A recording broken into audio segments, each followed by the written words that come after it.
Developing a Digital Action Plan. Welcome to Session 3 of Digital for Tourism webinar series. In this session, we will explore the key issues and steps in developing a digital action plan to support business growth and competitiveness. A lot of the groundwork for this session was done already in the previous two webinars. Now you will have the opportunity to develop a complete digital action plan for your business that takes into consideration the core business objectives to be achieved, customer segments, and the key actions to be implemented. Your digital action plan will be structured around 6 main questions about your business, which we'll address in the course of this webinar. The questions are: what is the overall digital business vision for your company? What are the key objectives and targets to be achieved? Who are your customers? What are the key digital actions and initiatives you need to take? What about organisation, resource and people issues? How will your digital performance be measured? Let's jump right into it. Most businesses have been accustomed to the traditional business, which takes the form of long written plans that provide a comprehensive outlook of the company. Such documents are, most of the time, difficult to construct and very time-consuming. Development of such plans is a task that requires the development of assumptions and projections based on vision, objectives, market conditions, and competitive analysis. However, the concept of long-term business planning is being challenged as market conditions are changing rapidly in response to technological advances. For this reason, a business plan nowadays has a progressively shorter lifespan and needs to be revised and updated more frequently. Both assumptions and market data needs to be reviewed on a regular basis, as businesses are affected by constantly changing technological environment.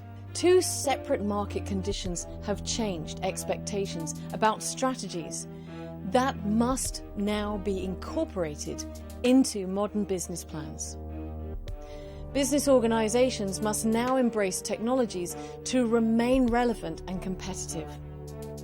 Organizations must develop a digital strategy with particular emphasis on mobile technology and mobile applications. These conditions are giving rise to the need for a business to start looking away from the traditional business plans and to start looking towards the creation of what effectively is a digital action plan. This plan is an extension of your regular business plan that details how digital initiatives can contribute to the success of the vision, the goals, the opportunities contained in your business plan. So what does a digital action plan entail? Agreeing on the business objectives. Planning your digital strategy is an analytical process that requires knowledge of your business objectives and a deep understanding of who your audience is and how it relates to your business. The process starts with establishing, prioritizing, and agreeing clear business and campaign objectives. What do we need to achieve? What are we trying to change? We also need to ask ourselves who our core audience is, where they are both in real and digital worlds, and what are their passions and motivations. We'll talk about that more later when we touch upon the user personas in this session. Setting business objectives can help you measure your digital performance over time and give you a clear indication of their effectiveness and the areas where improvement is needed. There are a variety of different ways to agree on business objectives with your team. But in the case of digital, the most common method is to set key performance indicators or KPIs. KPIs are objective factors that can be clearly identified and measured, such as number of customer inquiries, online sales, and the volume of product shipped. For objectives to be effective and motivating to all those responsible in making sure they are reached, it is important that these are SMART. This means making sure objectives are specific, measurable, achievable, realistic, and time-based. Some examples of SMART goals for tourism marketing would be: I would like to increase the number of unique visitors to our website this month by 10% using social media, blog posts, and email marketing. I want to increase the average stay booked by customers to 5 nights by Q3 of this year. I'll offer promotional codes, discounted prices, and new accommodation packages, and promote these on a popular travel website. I want to obtain at least 8 new testimonials every month that I can publish on my website or on social media. I'll reach out by phone or email to 15 to 20 guests per week and ask them what they thought about their stay using a standard questionnaire. Step 2. Setting key performance measures and targets. Think of which metrics are important and relevant to you and your company. Which of these are you currently tracking regularly, and how often? What do these metrics tell you about your success? You should approach analysis of your performance with a focus on long-term results, and hence you should be looking at assessing elements such as the return on investment on digital marketing and the cost of acquiring a new customer over longer periods of time. A good place to start is by taking stock of where your digital presence stands right now. To do this, start by gathering data about the following. Or, if you haven't launched yet, pay close attention to those metrics for the first few weeks or months. Typical website traffic levels, including unique users visiting your website and percentage of new and returning users. Search keywords for which you rank for and the average rank of each. Number of pages, number of articles on your website. Number of social media channels such as YouTube, Facebook, Twitter that you are present on, and the number of people following you on each channel and the average weekly posts. Number of email newsletter subscribers, the number of people opening your emails, and the number of people clicking on the links in your newsletter. Step 3. Being customer-led. Many of your customers will come directly from an online location, and to meet the needs of each of these customers, a good digital marketing plan requires a large web of connected digital channels, as we've discussed in session 1 and 2. But that's just half the story. Customers tend to respond differently to different channels, which is why you also need to learn more about them in order to be able to draw them in successfully to your offer. Creating a user persona is a simple method to help you understand what your customers want and use that knowledge to target them more effectively. So what is a user persona?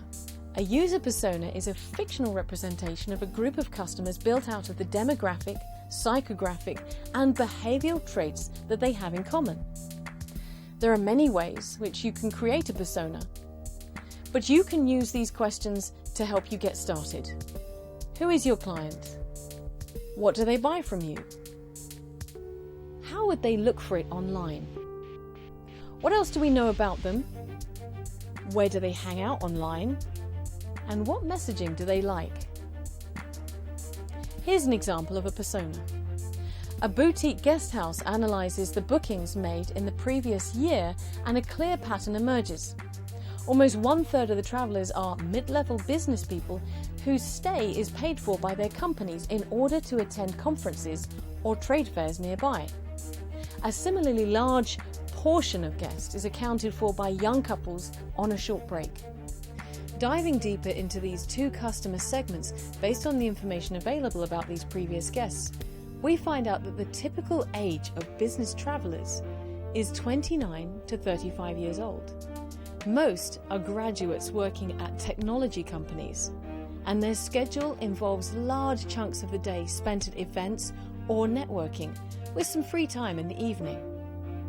Our couples, on the other hand, are a more varied bunch, but from our records, we can note that they mainly tend to be around 21 to 28 years old and are still students or in the early stages of their careers.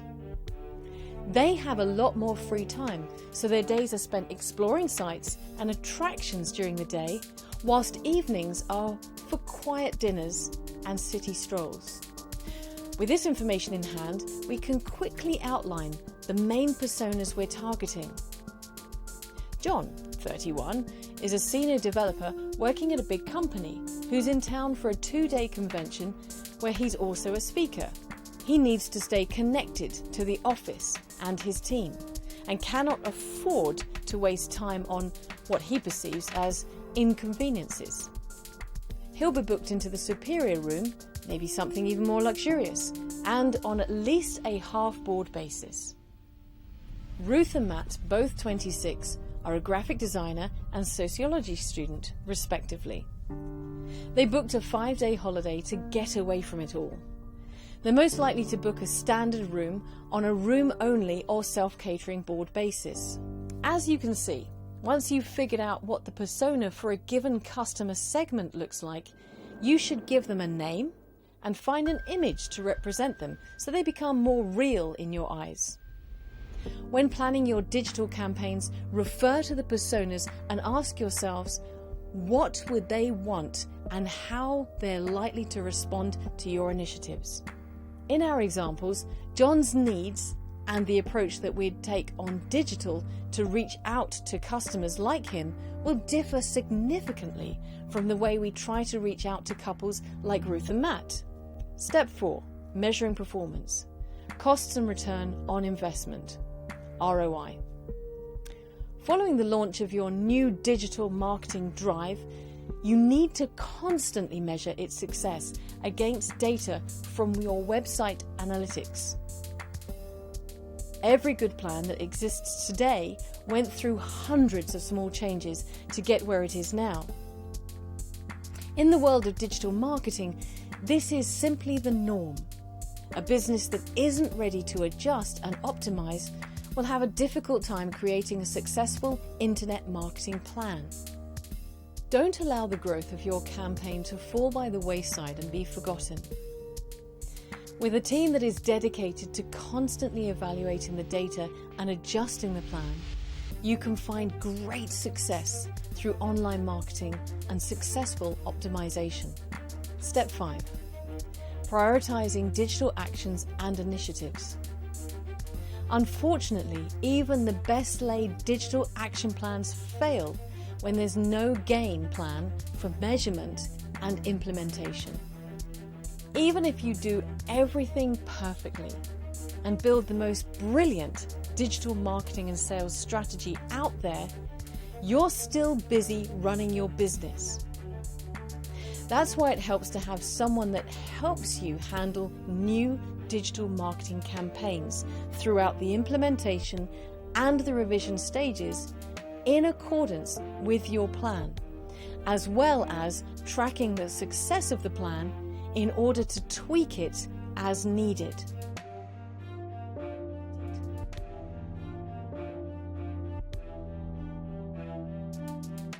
Well, overall our business has proved quite well with digitalization, especially with regards to our website and our website bookings. However, when it comes to social media, I still think that we need a little bit more to do on that respect.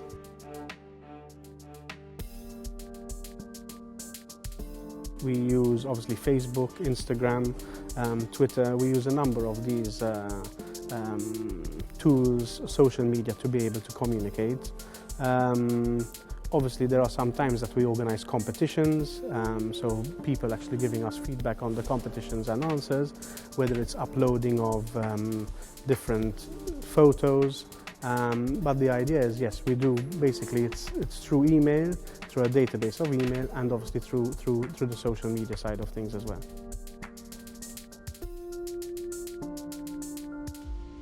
Website is key. To be able to communicate. I think also different languages within the website to be able to communicate to the different people's needs.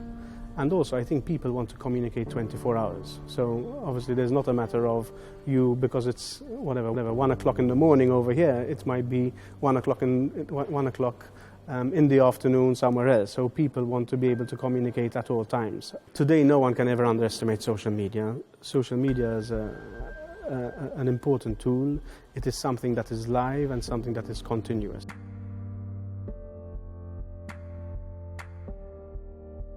At the moment, we focus on mostly Facebook and Instagram. Obviously, with regards to whether it's Facebook, Instagram, Twitter, Pinterest, these are all different types of social media that hit different cultural people and age group people. So obviously what you have to do is you have to be able to understand the type of market that you want to focus for and make sure you use the different social medias accordingly to be able to hit that. Summary and links to next webinar. Here are the 3 main takeaways from webinar 3. One very important thing that traditional and digital marketing approaches have in common is that both require extensive planning. Digital requires an extra effort in particular, since it's constantly changing. Services and features are being added, updated, or even made obsolete all the time. Contingent on good planning is agreeing on clear business objectives for digital, as well as setting key performance measures and targets for each objective. Always start with the customer. Every action listed on your plan should make sense from your customer's perspective, which means that it should inherently result in some benefit for them. Ideally, your service fulfills their needs in a way that is uniquely tailored to their expectations. You can achieve this by segmenting your customer base, creating user personas based on key demographic, psychographic, and behavioral traits, and then making an offer that aligns with these preferences. What can't be measured can't be managed. Even the most detailed plan fails to deliver the desired results when you aren't meticulously measuring performance and adjusting accordingly. This doesn't mean drowning in a sea of metrics, but rather that cost and ROI should remain front of mind and guide you when deciding which digital actions and initiatives to prioritize. With a digital action plan in hand, we can now turn our focus to implementing our overall strategy using the most basic currency of digital, that is content. In the next session, we'll dive deep into the principles of inbound or content marketing, a new approach to sales and marketing that is rapidly overshadowing traditional methods and is becoming critical to the online success of tourism SMEs. We will also show you how to use a simple framework designed to help SMEs develop and implement a content marketing plan that serves as a core foundation for their digital and social media channel success. All this and more will be covered in webinar 4.